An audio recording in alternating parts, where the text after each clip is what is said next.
And let me tread in this particular respect on another one of the sacred cows that now they're trying to erect. Now I will have to confess, the other day I posted on my blog site a piece about Scott Brown. And it was Sunday, 2 days before the election. I will acknowledge that I had waited to post this piece on my blog site until it was quite clear that a nasty defeat, a bloody nose, politically speaking, was safely assured for Barack Obama. Because I have nothing against the bloody nose, politically speaking, for Barack Obama. I think in a political sense, we need to be administering many such blows to the political anatomy of the Obama faction and everybody who's part of it. So I waited. And when it became quite clear, well, it looked like that bloody nose was assured, I thought it was essential, however, to stop people in their tracks before they got the idea that Scott Brown represented something anybody in their right mind would propose as a positive alternative to Barack Obama. Let me give you an example. Everybody's kind of telling me, oh, Scott Brown will go to Washington, he'll vote against Obamacare. That's why we said, do you know why you'll vote against Obamacare?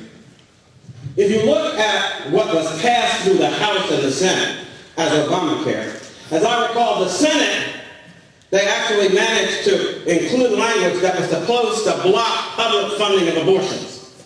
And in the House version, they actually included language that was supposed to prevent a public option. So you had a bill, but you didn't have the public option, and you didn't have what some of these lefty liberals wanted in the way of open government funding for abortion. Oh, I'm talking Scott Brown. What does he believe?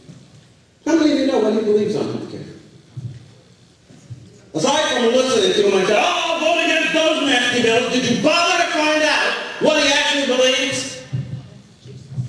What he actually believes in is the Massachusetts health care system established under Mitt Romney's leadership. A system that includes every feature of Obamacare, including public funding of abortions and a public option. He is opposing Obama's plan as passed through the Congress because he supports one that is worse from the point of view of the people who believe in free enterprise and who believe in exalting the liberty of our people. Think about that. Okay? And you'll say, oh, no, Scott Brown, he defeated Obama. You know, it's time we stop letting the devil define our position. Yes. I am no longer satisfied with what these people are against. I want to know what they stand for. Yes. I am no longer satisfied that they will drive the devils out. I want to make sure that that house isn't left swept clean so that 7 times that number of devils will take over in the future. And there's only one way to make sure of that. We've got to stop voting against what's evil and start voting for what's right, what's good, what's just, and what will lift up again the strength of our people. And that's why I'm here. That's why I'm here. I now have what I call a fatal flaw test for candidates at whatever level. And it's time we started thinking through the nonsense, the absurd garbage that is now being presented as if it made some sense politically. Okay? I know there are probably fans who are about to, I'm going to tread on your toes, I'm sorry. See? Because I'm about to say an uncomplimentary thing about one of Michael Steele's favorite positions. And it's called the 80-20 position. You heard that? I'll vote somebody, oh, why will I stand against somebody who's 80% on my side and just 20% of the issues they're against? Well, imagine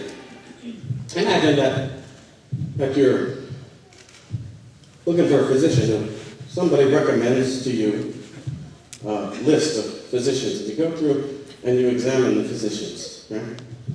And it turns out, oh, here's physician A. Physician A looks like he's got the degrees and the credentials and this and that and the other thing. And people speaking highly of him on what he does on this and that. But it turns out that every time he deals with a patient, he will recommend a regime of therapy that leads to heart disease and fatality. And then you find another doctor, and every time he deals with the patient, he'll recommend a regime that takes out your kidney, and another one will take out your liver. Another one will destroy your digestive tract. By the time you're done, you go through every candidate, and they're right on 80% of the things. It's just they have this one little quirk that kills you. Okay? Now, which one do you want treating you? Because I'll tell you, if I find out that they've got this one little quirk that's going to kill me, I'll tell them bye-bye. No time to be treated by you. Why is it then that we're not sitting down and we need to be clear? If the borders of this country are undefended, if we allow a demographic invasion to overturn the sovereignty of the American people, will our liberty survive? No, it will not. If we have fiscal unrestraint, build up national debt, spend money like drunken sailors, and continue to do so that we can get elected on the strength of what the government is doing for America as the country goes bankrupt. Yes. Can we afford? Can we survive the bankruptcy? No. If we have folks who are therefore willing to tell us everything we want to hear, one of them's over here, I'm pro-life. But I believe in bigger government, more expensive government, expanding government, and so forth. What do you have to say to that person? I love your pro-life position, but I won't kill my country. And we have another one over here, they're tough on crime, like Rudy Giuliani. They're already in gung-ho on our national security, like John McCain. But they want to let our borders rot. They want to let our national health care system be overtaken. They want to let immigrants invade this country as if we have no borders. Which of them can this country afford? That was my problem in the last Republican season. I went through every single candidate that they were willing to let us hear about, and I found a fatal flaw in every single one. And they want to tell us, oh, that's fine. 80-20, I'm looking at that 20% and I'm finding, well, that 20% includes a fatal issue, we're going to die. That 20% includes a fatal issue, we're going to die. Every time they give you that 80-20 line, you make sure that 20% doesn't include a prescription that will kill our liberty, kill our sovereignty, kill our strength, kill our future, kill our babies in the womb. Yes. Because if it does any of those things, they may look good 80% of the time, but the country will be 100% dead under their leadership. So we can't go on fooling ourselves, you know. And the trick of it, the wonderful trick of it, is we are then told, if we don't support these people, then a bad boogeyman is going to get in.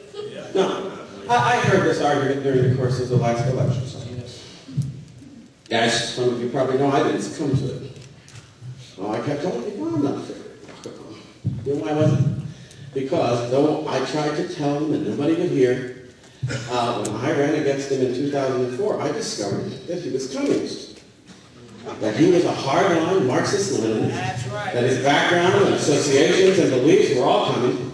I was reasonably sure that America might buy into the lies and they might be deceived by the media. As long as he could cover up his communist thing, he was going to be able to move out there just like he was a regular politician. But I knew in my heart of hearts that the minute the American people found out who he really was, they would vomit him up. They would take the first opportunity to kick him out. They would make sure that he wouldn't keep his hands on the levers of power in this country. And it's already happened.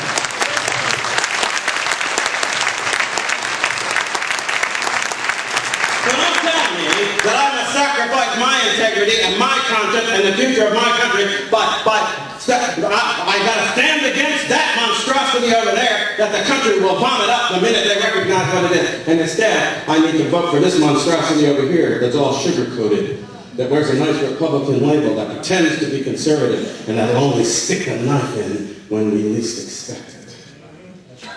You know the problem? Obama threatens us with danger, but we'll fight him, and we'll win. The guy over here, all dressed up like a Republican, all talking like a conservative, we will take the poison pill. Yes. We will put it in our mouths. We won't taste the bitterness. We will swallow it, and we will be gone. That's right. And who in here wants that to happen to their country? I don't want it to happen. So how do we stop it? I don't know what we do with this. I think it's very simple. It's very simple.